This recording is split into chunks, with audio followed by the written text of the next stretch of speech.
Good Thursday morning, everybody. Welcome into the Volquest Mailbag Podcast. I'm Arion Carter alongside Grant Ramey, Brent Hubbs, and Austin Price. A lot to get into here today on this Tennessee-Kentucky football week. Got Friday and then Saturday kickoff at 7:45 Eastern Time on the SEC Network. We'll be with you every single step of the way. Predictions coming up tomorrow. Matchup piece coming up later today. Game Quest coming up later this weekend. A lot to get in store as the football week continues to roll on. Obviously, a lot of news this week as well. Plus, you've got basketball exhibition against Duke on Sunday night. Great time to join us over at Volquest.com. $1 for your first 7 days. That's at Volquest.com. All right, let's jump down into the questions. Third and Chavis. Assuming Merklinger transfers after this season, do you think Heupel grabs another quarterback to compete in the portal? Yeah, I think you have to have another body. The question is, who can you get? I'm not sure he's bringing in somebody to compete for the job, but I think you have to certainly sell it that way when you're going about the process. So it's going to be interesting. Again, I said 5 months ago when Nico left, it kind of threw the whole thing off. And then, of course, they changed the portal windows to where, somebody like Merklinger can't even afford to go through spring and see where he's at. I mean, you have to decide in the winter window. Do you feel like you're going to have a shot or not? And if you don't, most people will go bounce. And that's in all positions. After how he played against Alabama, you have to start Sanders now at right tackle, right? Is this a rotation more for Jesse Perry easing into guard than it is for David easing into tackle? What's the deal with the rotation, and will David Sanders be playing more moving forward? Hubbs? Well, I mean, I think David Sanders is going to get more snaps, but I think the fascinating thing is, what does this rotation look like? Josh Heupel's saying on Monday they're going to continue to rotate. How heavy of a rotation is that? They rotated every possession in the first half against Alabama. I think it's a heavy ask, Grant, to take Jesse Perry as a redshirt freshman and say, hey, you be well versed at both positions. I know they cross train in camp and in spring practice, but prepping for a game for two spots is different. And the same for even a veteran like Wendell Moy, who's working right guard and left guard. This is unique. We certainly have heard Tennessee talk about playing more than five bodies before, but this is the first time we've seen them do it. I want to say it's a good problem to have, but I'm not sure. Is it a good problem to have? It's a hard problem to figure out. It's a good, if that makes any sense, good problem to have, hard one to figure out, hard solution to come to. I don't know if you have to start him because you've got some pretty good options, but if he's playing well, it's a good problem to have. HeupelmyLord, give us your percentage chances of finishing 10-2. AP? 60%. I mean, I think it's above 50 that they can, and they're going to be favored in every game, but it's by no means a lay down. Oklahoma, I think it's very beatable, especially at home. I think they'd be very beatable if it was in Norman, but their defense is a really good defense. So they're going to drag you down in there. You probably have to win a close game in that one, at home. The question is, how many points can you score against that defense? They've not allowed a lot of points this year. Now their tough stretch is coming up. And then I think this weekend's a great litmus test for that because they play Ole Miss, which is a similar offense to what you run. After that, it comes down to winning at a place since you haven't won that since 2003. And back then, Hubbs had no gray hair, and I was in college. And then Vanderbilt at home. So I think it's above 50%, but not by much.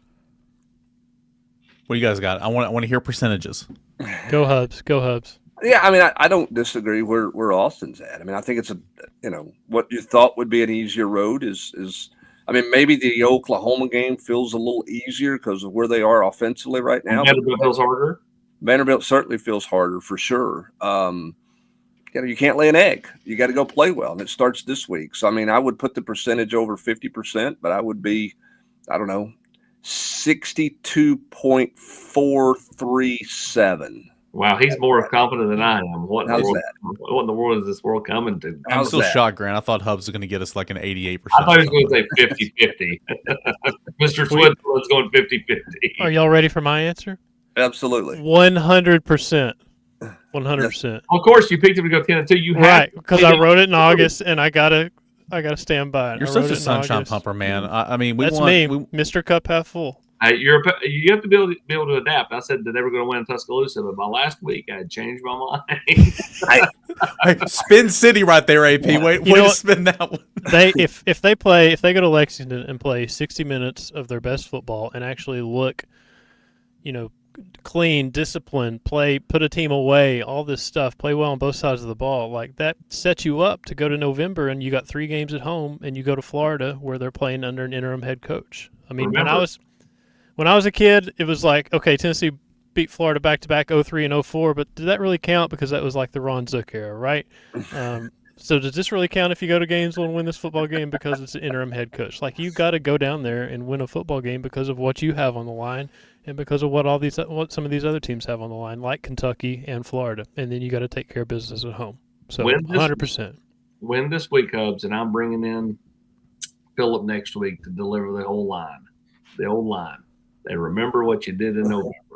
Yeah, that was Coach Major's line. That was everybody's line at Tennessee. I guess I should change my percentages considering I picked them to go 9-3, so they have to lose somewhere along the way to hit my record mark, right? I wasn't thinking. The best part is all the angst amongst the fans. And let's say they run the table and go 10-2, but let's say they don't get in, which I think they will, because I think the teams will lose ahead of them to be able to get them in. They'll have later losses later in the season, but if you do better than what most people predicted, shouldn't everybody be happy?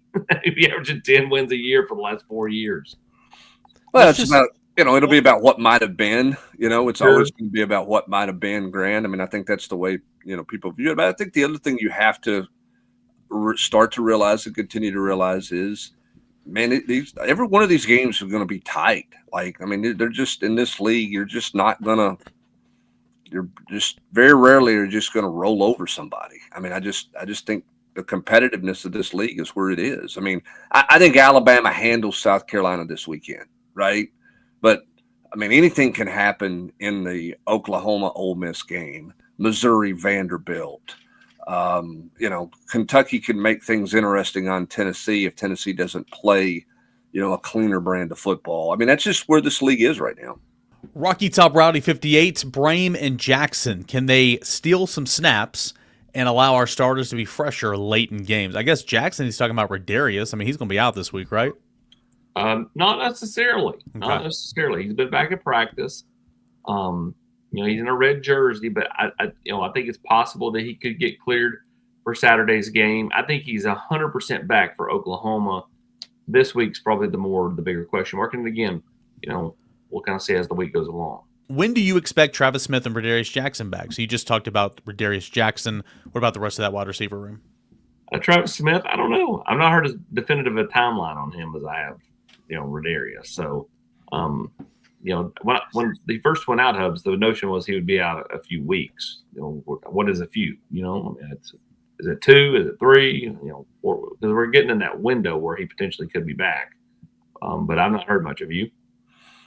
No, I mean, I think it's going to be sometime in November, but maybe a couple of weeks into November before you get him back. I mean, I don't, and then you got to make a decision. Like, I mean, has he played in 4 games? I guess he has. I've not looked up his participation. He probably played in the first 4 before he got hurt.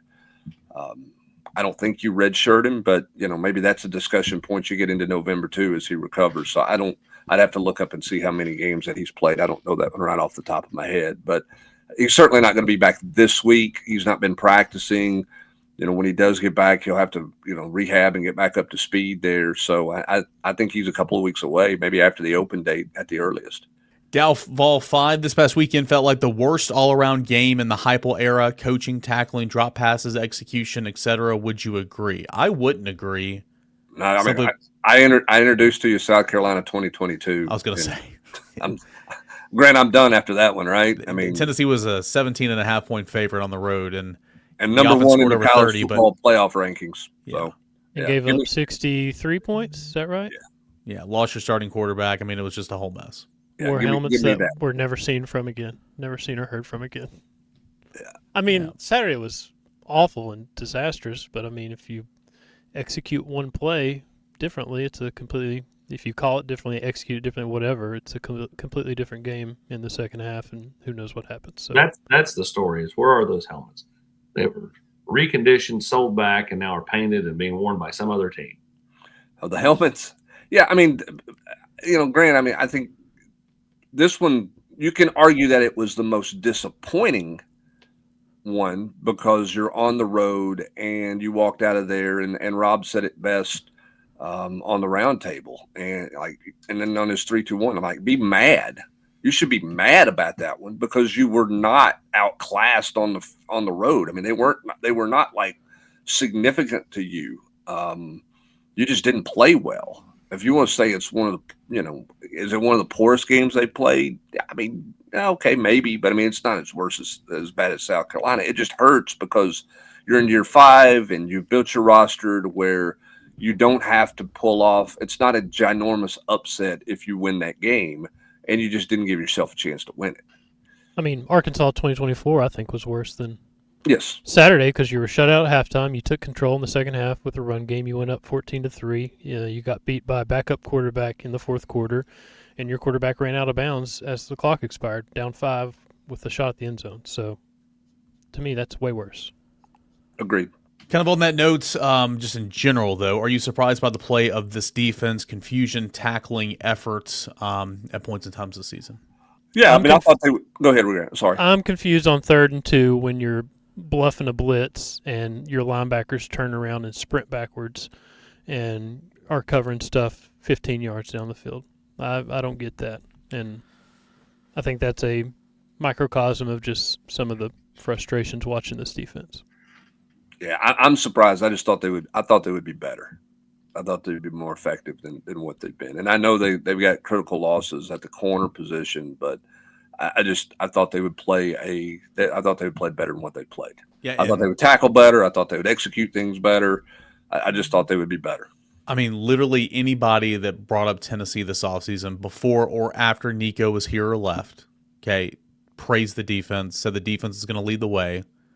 Because, again, it was a great defense last year, and you brought back a ton. Nobody thought you'd be without both your starters at corner for the first 6, 7, 8, whatever games it is and all that, and deal with some of the other injuries. But more than that, it's just it's just tackling. It's poor angles. It's issues on 3rd and long.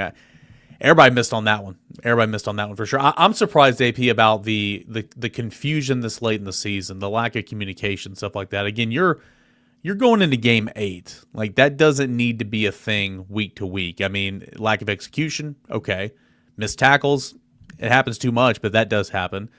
Like, you need to know what's going on. And I know the game plan can change and you tweak and make adjustments. I get all that, but like, there doesn't need to be busts or anything like that this late in the year. Shouldn't be. They just simply have to be better, Eric Kane. I like this one. AP, handle this one. Are we just paying our starting corners to sit out and prepare for the NFL draft while a playoff berth is still very much possible? No. I mean, Ricky Gibson or labrum. That's what you expect him to do out there, like one arm. I mean, and then Jermon McCoy. I mean, if the trainers don't feel like he's ready to go, then I don't. I mean, I guess I get like the grassy knoll stuff, and I mean, I get why people have some angst, but I mean, if the kid's not ready or the trainers say he's not ready, it just he's not out there. You also don't pay in hindsight. You pay ahead of time. I mean, the NFL, Jaden Daniels isn't missing a game check because he's out with a hamstring injury. That's just part of it. Like, these guys are going to get paid, and some guys are going to get hurt, and that's going to be part of it. You still get paid whether you're hurt or not. It's right. not well, you didn't play. We're withholding the check. Well, and again, those are the transitions and the adjustments fans have to make to this. Just like more losses are likely to be the norm than what it's been in years past in terms of a bunch of teams running the table and all of those types of things. And two, I mean, injuries are that's just the risk you take. I mean, it's just part of it. So that's the way it goes. All right, IntentionalVol. 100-plus schools are consistently ranked ahead of us in penalties per game each year during the Josh Heupel tenure. What do you think those schools do to prevent penalties that we don't do? I don't know. Tennessee's they've got officials that practice every day. I mean, how hard do they call it in practice? What's the repercussions of it in practice? I don't know. I mean, we're not there to see all those things. Are they doing up downs and push ups when they drop balls and they have penalties and that kind of stuff? Do they run a lap? I mean, I don't think so, but I don't know what all happens there. It's part of it, I guess, is tempo that can create some of it. But you practice at that tempo every day, so it shouldn't be that big of a deal. The other issue is they've come at horrible times in games. I mean, I think that magnifies it all, right, Grant? I mean, in 22, you were penalized a bunch. It didn't matter because you were just chunking it all over the field. But you go back to the Georgia game, you get the turnover, and what's the first thing you do? You jump offside. You have a false start. Now you're 1st and 15. Then you're down there trying to set up for a field goal. What do? You have a false start. You back yourself up 5 yards, and now it becomes a 43-yard kick instead of a 38-yard kick. It's just and there's never a good time for a penalty, it doesn't feel like. But the problem with Tennessee's penalties, they're not all effort-based penalties, Grant. They are just self-induced discipline errors, and that's the maddening part. That's the frustrating part. Yeah, I don't know. I don't know what the answer is to that question. I think if we had the answer to that question, we'd be on campus in an orange polo getting paid to be an analyst and fix the penalties on this football program. I don't know how you answer it. I don't know how you attempt to answer it because it's been a problem. It's going to be a problem until somebody fixes it, and I don't know what the fix is. Grant, I'm not going over there to be an analyst, buddy. I'm going over Why not? to make a lot of more money than an analyst. Why was Ben Bolton in the game on the third defensive play of the game? It's 3rd and 13 with your opponent backed up against their own end zone with a chance for us to make a huge statement, and you have a walk-on in the game. I don't know. Edwin Spillman was out for targeting. He didn't play in the first half. Spillman's in the game probably there if he doesn't have the targeting penalty. Clearly, they're more comfortable with Ben Bolton than where they are with, Jaden Harmon and Jaden Perlotti at that point. And we saw Perlotti play later, but he's playing, I guess, a different linebacker position. But or are they more comfortable with Ben Bolton there than they are T-Lander in a 3rd and long? Was it? Well, yeah. I mean, Bolton probably runs a little better than T-Lander does. I mean, was it Carter and Bolton that were in on that play? I'm assuming. I mean, I assume. I'd have to go back and look, but I assume so. I don't think it was T-Lander or Bolton. Yeah, so I don't know. But I mean, I think in that situation, you've seen them play Edwin Spillman to rush the quarterback in those long yardage situations. And he was not available in the first half. So my answer to that is going to be he was in there because Spillman was unavailable. And he would be next in line after Spillman is my answer. I don't know that for sure, but that's my theory. Maybe they just have a Texas A&M 12th man situation instead of like a number 12 jersey. They just pick a walk-on that's going to get to play that season and drive everybody crazy. I want to tell you guys about Home Field Apparel, the exclusive apparel sponsor of Volquest.com. Football season is here. It's moving along fast, man. We're in mid-October, towards the end of October. I can't really believe it. And it's starting to really feel like fall. It's going to feel like winter this weekend at Kentucky, right? It's temperatures in the 40s potentially at night. So if you're heading out to Kroger Field on the road to Kentucky and Lexington this weekend, or if you're back in Neyland Stadium next week against Oklahoma, you need to be decked out in the nines at Home Field Apparel, okay? Can't miss Kickoff 2025 campaign. You can get football boxes, coaching jackets, bomber jackets, and more. These football boxes, never before seen items for the University of Tennessee that are not available anywhere else. Curated so fans have new gear to wear all season long, suitable for all weather conditions. Again, I've got a nice hoodie that I, if I wasn't in the media, could wear to the game this weekend. It is soft. It feels so good. It's got the Tennessee football helmet on the back. It's awesome. What I love about Home Field Apparel, it's vintage college designs. Vintage college designs that truly bring out the fan in you. It looks good, feels good. Again, curated that you can wear stuff all season long, whether it's hot, cold, indifferent. It's awesome. You can check it all out today at homefieldapparel.com, homefieldapparel.com to go ahead and get started today. Trust me, you don't want to miss out. That is homefieldapparel.com. And big shouts to Dollar Shave as well. When you rep your team, don't stop at just the jersey. Don't stop at just the sweatshirt or whatever. Dollar Shave Club's collegiate razor handles combines grooming with glory, letting students, grads, and fans show their school spirit and style. From the sink to the stadium, shave with school pride. Visit dollarshaveclub.com, dollarshaveclub.com. One more time, that is dollarshaveclub.com to grab your college handle today and go Vols. The coaching carousel is going to be wild. How do you think it will, if any, impact Tennessee? Does Banks or Halzle get looked at for a lower Power 4 coaching if a lower Power 4 coach is poached away? I would be surprised to hear Joey's name for a job at this point. We know Tim Banks is has had interest in being a head coach, but his defense right now is he as marketable as he was a year ago. But here's the reality, Grant. I mean, we don't have any idea what this trickle down effect is going to be. It's not just head coaching jobs, coordinator positions. I mean, with the number of Power 4 name jobs that are already open, and more could potentially come open, there's going to be a ton of movement, it feels like right now. And that doesn't even include NFL movement. No, and Florida, like Florida's open. Well, what if Florida hires Lane Kiffin? Ole Miss is open. Who's Ole Miss? I mean, the carousel seems kind of like the portal lately in terms of how it just kind of gets crazier and busier and more intense every single year, and the numbers go up, and it's just harder to track every single year. The trickle-down effect that you're talking about is going to be crazier than ever. I don't know about if an AD is on the Journal's quarters, they're probably not going to hire Tim Banks, but you never know.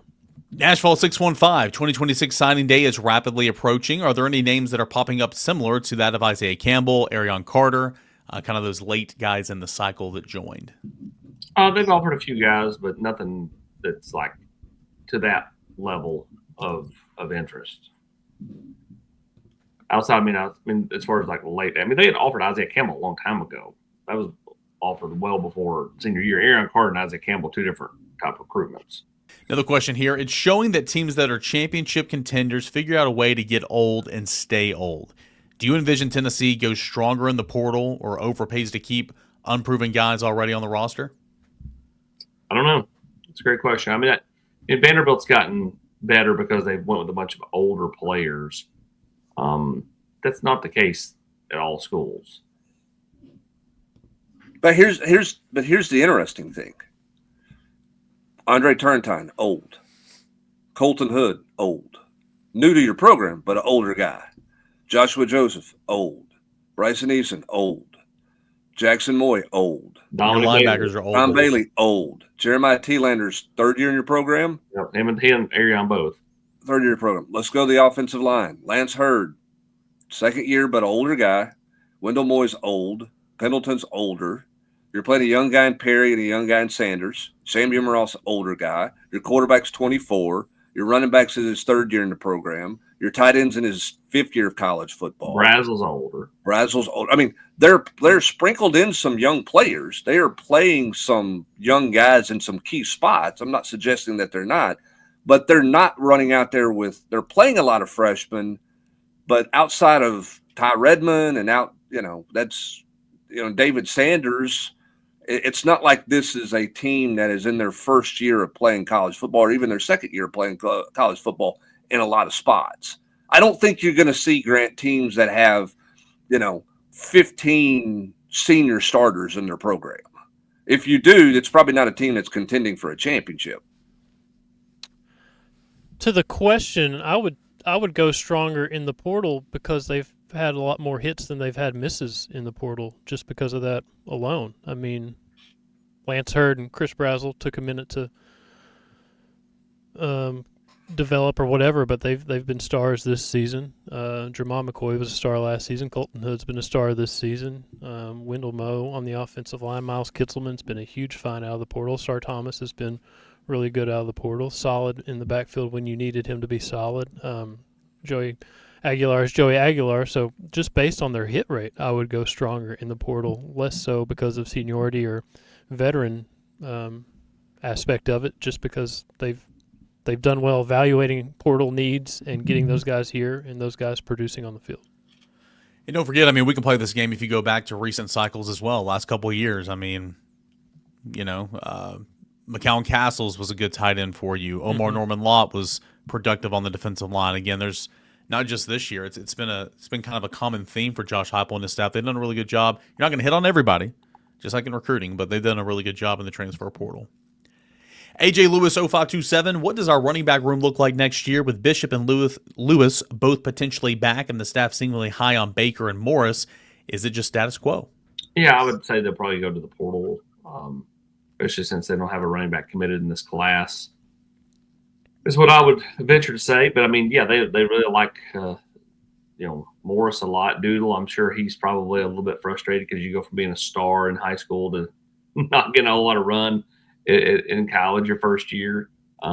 but yeah, Bishop, Lewis, and then we'll see who emerges after that.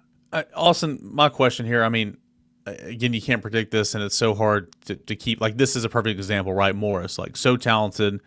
Like, I'm not suggesting he enters the portal, but it's hard to keep 4 guys in the same position group year over year, right? So, like, but if Tennessee does, I mean, why do you need to go to the portal? I know you said you don't have a committed running back, but I mean, why do you need to go to the portal? You got 4 guys in that room. Because I do think you need more than 4. I mean, Okay.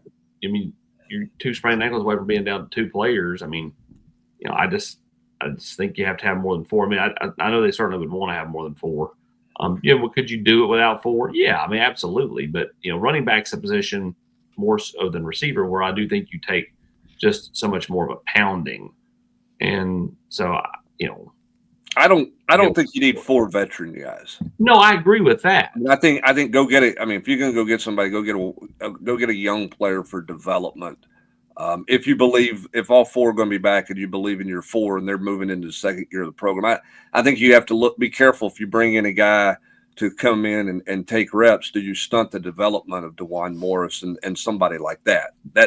That would be my concern with the numbers there. I agree there. I think the question is what does Peyton Lewis do at the end of the year?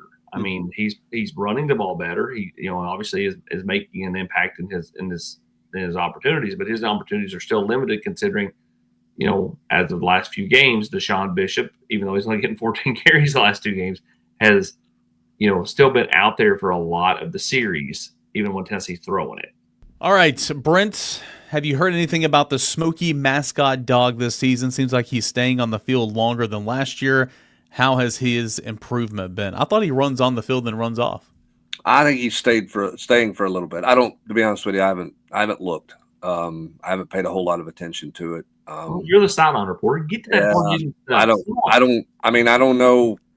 I mean, I thought it just ran through the tee and left, but then somebody told me that the mascot was staying longer and a little bit increasingly longer. But I don't know the answer to that question. The number of Smokey questions we get, they need a PR man for this dog. Or they need a SEC injury report for Smokey. What's his Wednesday status? What's his Thursday status? Tail between his legs Friday, probable Saturday. That was good. All right. 007 Vol, what coaches are due for contract renewals after this season? It's a great question because based on what Tennessee has released publicly through the request, a bunch of them are. On offense, have some of those guys signed something? Is there some agreements there? We hear that there has been, but Tennessee has not released it. But so when you look at what's not been out there, Austin, I mean, basically everybody on offense is on an expiring deal, and I think there's all those guys aren't going to be gone by any means, and some of them may already be locked in. But based on what's been released, that you can publicly look at. There's probably half the staff's on an expiring deal at the end of sometime in January or February. Yeah, I mean, again, that there's a little bit of cloak and dagger when it comes to the some of the contracts as far as whether they've been signed or not. So yeah, I would venture to say that Josh Heupel's going to do whatever he can to keep Kelsey Pope. Joey Halzle not signing his deal is interesting. I guess we'll just see how it all plays out. Brandon_SV, I blame some of the lack of pass rush and no deep passes on the opponent's talent levels. We didn't even attempt a 50-50 ball or try to overwhelm the offense with a blitz against Bama. I'm not saying every play is a Hail Mary or a playbook shrinks against other teams.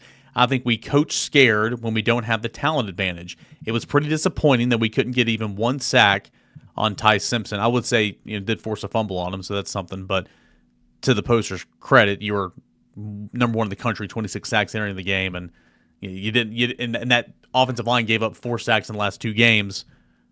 You didn't pressure him as much as you needed to.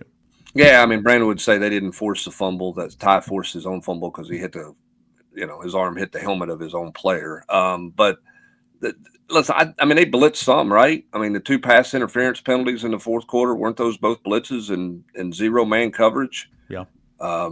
They didn't get home, but I mean, they blitzed some. They played some zone. They tried to mix it up. there was a great breakdown done by someone on Twitter of a single play where it really showed just the confidence and maturity level and understanding that Ty Simpson had to recognize what Tennessee was showing, to counter his protection, make the side adjustments he needed to make the play. There was some cat and mouse going on in there, and Tennessee didn't win enough one-on-one battles. And when it looks at that, I was surprised they didn't throw a jump ball or two just to try to go make a play. But I don't profess to understand all the coverages that they're seeing on the back end either. According to Pro Football Focus, Tennessee blitzed Ty Simpson on 50% of his dropbacks.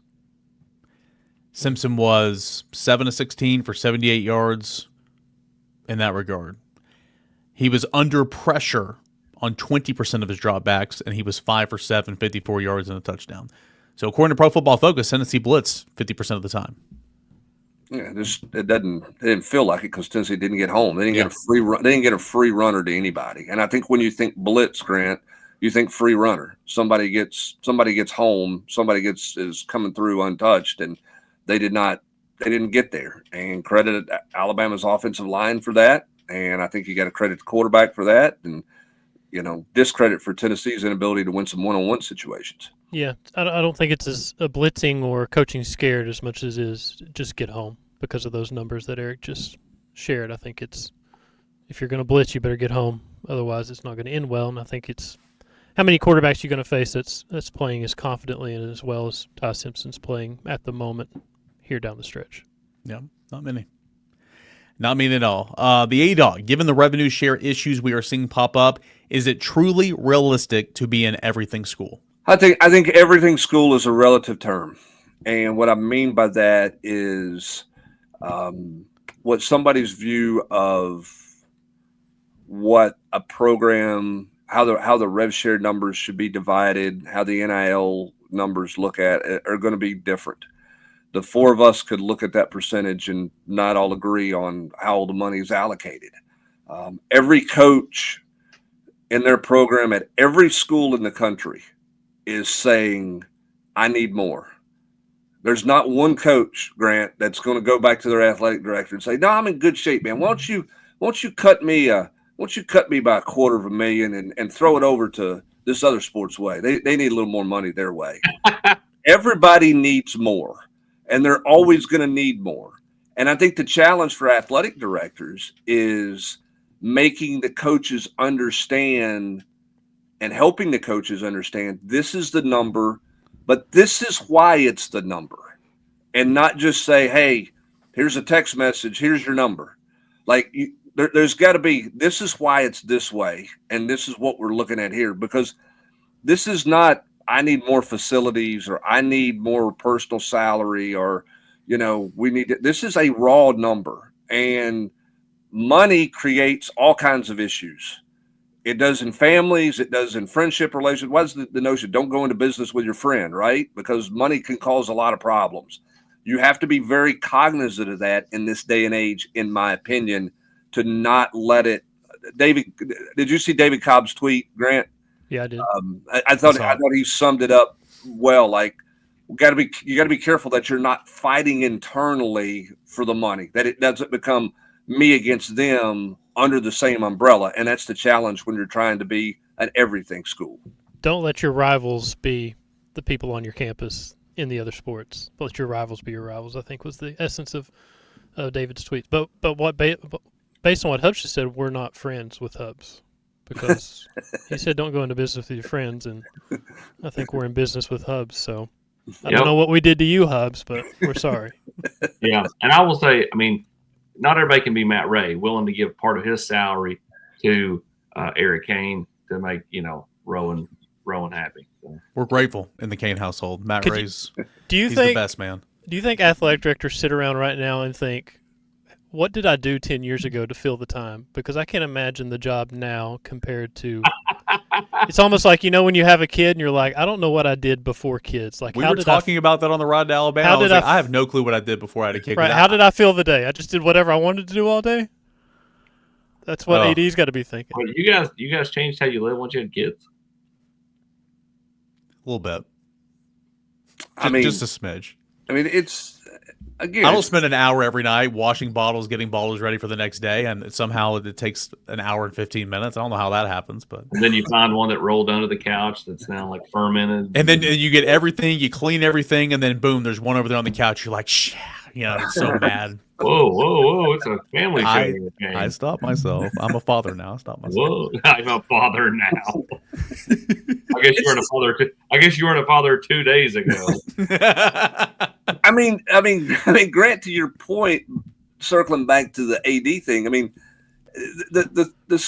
I'm not like, whoa, those poor old athletic directors. I mean, they're all making. I mean, Danny White's got the best contract of anybody in college sports, arguably. But I mean, except for Mark Stoops. Except for Mark Stoops. But the challenges that they're dealing with right now are so vastly different than they were 7-8 years ago. Like, no athletic director, very few athletic directors got into the world they're in now thinking, all right, this is what it's going to be. And what it's become is so very different and challenging in so many different ways than it's ever been. And there's as you adjust to this, there's going to be issues and pains and problems that you have to manage. And those who manage them the best are going to come out on the other side of it. And those who don't are going to have issues. Joe Thunder says, I had the opportunity to work under Randy Sanders at ETSU, gained so much respect for him as a play caller, especially in the 2-minute drill when the game was on the line, got to witness so many great plays, blah, blah, blah, blah, blah. His radio show was great. You never knew what he was going to say. So, Brent, I was wondering if you had any funny or cool Randy Sanders stories. Did you enjoy interacting with him? Yeah, I'd love Randy. Randy's a good dude. I really enjoyed interacting with Randy's dad. For forever, Randy's dad came to practice every day. I just watched practice, and he was, he wasn't doing it. He just wanted to watch his son. He was just being a dad. He was retired, and he was bored, so he'd come down and he would come down and see his son and watch his son coach. And Dad was a great guy. Randy, I don't know that I've seen anyone more relieved than I did Randy Sanders the evening it got announced that he was resigning as the offensive coordinator at Tennessee. We stood out in the parking lot, and he lit up a cigar, and he knew he was going to go on to coach somewhere else. But that was the first time it had been hard, and it was really hard on his wife and his young daughters. And he just sat on the tailgate of a truck out back in the coach's parking lot, and it was just like the weight of the world was gone. And he never got his feathers ruffled. He just rolled right on through. Really good play caller, better play caller than people gave him credit for on game day. Probably should have been more attention to detail during the week. Probably let some things slide at times during the week and should have been a little better about it. But he was as good of a play caller as Tennessee's had on game day. He was people don't believe that, but he really was a good play caller. Fun dude. And if you think about how Morristown East has shaped your life, when he and Altizer and myself, it's been remarkable. Great fisherman too, by the way. Guy that loves to fish. Fishes all the time. He is. I saw him a couple months ago, and he's loving life, just cruising right along. Life's good for him. Happy for him. I wish he was still at ETSU. He did a great job up there. He was killing it. Yeah, he did a really good job. Got to the quarters, I think. Yeah, he did a really good job at ETSU. Lost in the Fargo Dome. Yes, if I'm not mistaken. I think that's right. 2018. I think it was the first time Tennessee had ever played ETSU, and Randy said on like that Monday of that week, he said something like, "If we win, I'll walk home naked with the goalpost over my shoulders," or something like that. He was kind of unfiltered in a fun way. Unfiltered in a fun way for sure. All right, long question. I apologize. In the game, Bama got flagged twice for PI in the end zone. Both infractions were obviously tackles. Ball was placed at the 2, first down. Then the Vols get a procedural penalty. It's backed up 5 yards. Now the question, what keeps a team from purposely tackling the receiver every time until the offense finally makes their own infraction? And there or anywhere on the field. If you're anywhere on the field, it's a 15-yard penalty. You're not going to keep tackling people. I would say right there on the goal line. Well, there was a Commanders Eagles game. I think it was Commanders, and Eagles were on the goal line. They were running the tush push over and over, and the Commanders kept trying to time it and jump over the pile to hit the quarterback, and they kept messing up the timing, and they were always early. And they did it like 3 or 4 times in a row. And the official came out and said, if this keeps happening, you can reward the other team a touchdown, because they're whatever the other team is, the defensive team is doing is intentional, and they're doing it over and over and over, and it's not working and all that. Like, they can just reward a touchdown. I don't know if that's the case in college football, but it sounds like the situation that's being described here. I've always wondered if, last play of the game, right, 5 seconds, 8 seconds to go in the game, do you just tackle and let 3 or 4 seconds run off the clock and then just try to tackle again and let the clock expire? But I mean, you're going to continue to get one untimed play, right, on a defensive penalty, so you can't just run the clock out that way. But if you're at the 5, is there any harm in doing one of those to run 4 seconds off the clock? And as opposed to playing it straight up. I mean, I guess with the one play untimed rule that you would never do that. But obviously, you're not going to tackle them outside the 10-yard line or something like that. All right. It says, I know it's impossible to predict recruiting, Austin, but I would love at least a best guess. Do you think Heupel can continue his trajectory of recruiting better and better classes each year? It's been slow and steady, but Tennessee's class rankings continue to tick upwards. Yeah, I mean, because it's been slow and steady, I think it's easy to predict that you can continue to trend upwards. If you're saying is he will go from the 9th or 10th ranked class to number 3, I probably wouldn't predict that. But I mean, can he go to 7 or 8? Sure. Last question is going to go to Blatant K for this week, and it's a good one. Grant, did you have Vanderbilt at Tennessee for a possible spot in the college football playoffs on your bingo cards this year? I did not, and who knows what it looks like November 29th, 5 weeks from now. But at the same time, I'll say this about Vanderbilt. They talked an insane amount of crap on that Netflix documentary. I mean, they talked like wild, starting with the quarterback, obviously. And they've backed it up so far. They've been Clark really Lee's tough. the savior. Right. They've played good football. They've played good football. They've got a really good quarterback. And it wasn't on my bingo card to answer the question. I don't know what it looks like in 5 weeks, but they've been impressive so far. They've backed up all the junk and stuff they're talking on Netflix. You got them winning Saturday against Missouri at home? Yeah, in Nashville, I'd assume so. They looked pretty tough against LSU on last week. I don't know if LSU's any good at all, but they've looked the part, it feels like. Yeah, they've been much better defensively. I mean, they were solid. I mean, they weren't bad defensively at times a year ago, but they've been, for all of the Diego Pavia talk, and he's a good player, Austin, and he's done good things, and obviously he's changed the mindset of a lot of people in that program, I think, along with the head coach. The way they play defense is the biggest surprise, or the biggest difference for me in where they are compared to where I thought they would be.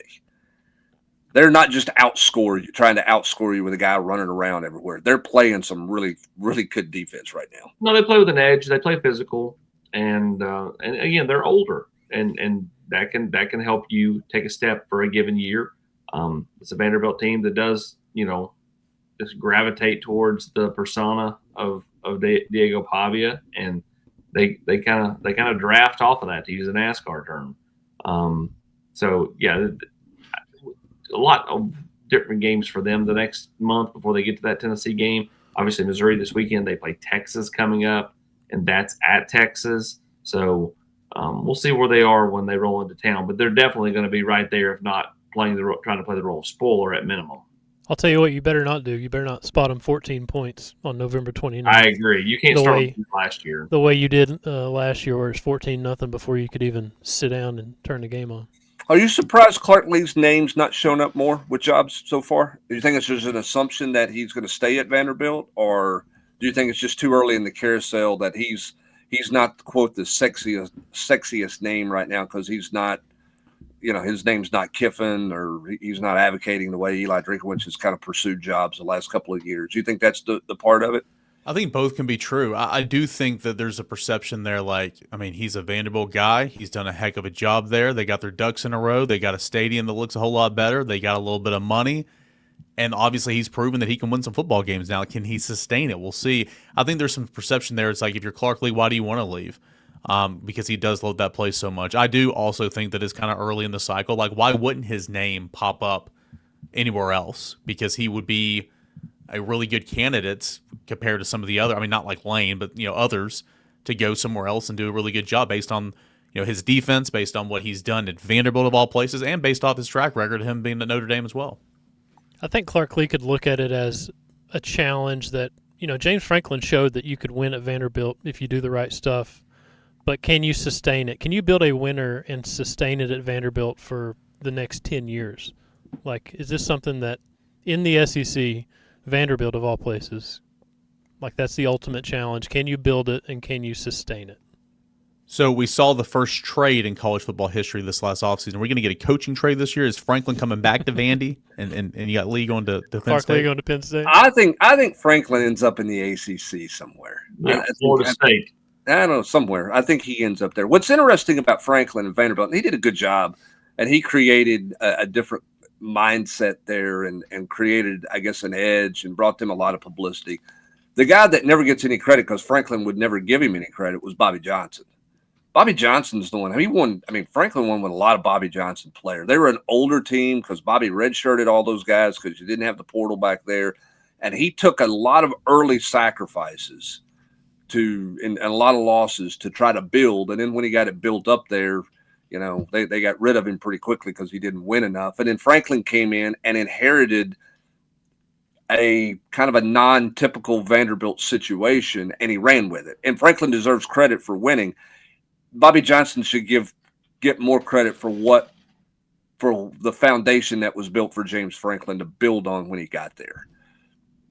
There's my soapbox for the day. I like Bobby Johnson. We will see what that game looks like later on in the season, but as Grant Ramey told me earlier today, you can't go 10-2 without going 6-2 first. You got to focus on Kentucky. You said that earlier today. I said that. Where are things as a program now for Tennessee? All you need to know is 5 years ago, getting 6 wins was like you wrote a story about it. It was a thing. Bowl eligible, baby. I mean, at Vanderbilt, I chased Dave Hart all the way down the field to try to get a quote from him about Tennessee finally being bowl eligible. It was a thing. Basketball season back in the day was a countdown to 20 wins. Can you get to 20 wins and be on the bubble? Chasing people down the field, into the bathrooms. I mean, you have no shame, Brent. I have none. That's exactly right. It's like JV games. Somebody take me to a high-end golf course. There's no shame, and all you can do is ask.